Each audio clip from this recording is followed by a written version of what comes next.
பண்ணுறோம். ஓகேவா, order by ஐடின்னு சொல்லிட்டு நம்ம அதில் கொடுப்போம் இல்லையா, அந்த மாதிரி ஐடியோட வேல்யூஸ் எவ்வளோ இருக்கும் அந்த மாதிரி இதில் ஆர்டர் பை எவ்வளோ காலம்ஸ் இருக்குன்றதை நம்ம பார்க்குறோம். 20 கொடுக்குறேன், 20 கொடுத்தோன்னே அன்னோன் காலம் 20 இல்லைன்னு சொல்லிட்டு வருது. ஓகேவா, ஸோ இதில் ஆக்சுவலி 14 தான் இருக்குன்னு ஆல்ரெடி செக் பண்ணிட்டேன்.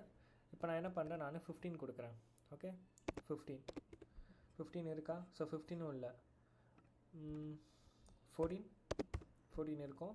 ஸோ 14 கொடுத்தோன்னே நமக்கு பழைய மாதிரி எல்லாமே அவுட்புட் வந்து வருது. ஓகே, ஸோ 14 இங்கே வந்து மொத்தம் 14 காலம்ஸ் இருக்குது. ஸோ 14 இருந்ததுன்னா அதுக்கு முன்னாடி இருக்க ஐடியோட வேல்யூ இருக்குது தெரியுமா, நம்ம பேராமீட்டரில் இன்ஜெக்ட் பண்ணிக்க பாருங்க, அங்கே வந்து ஒரு மைனஸ் வச்சுருங்க.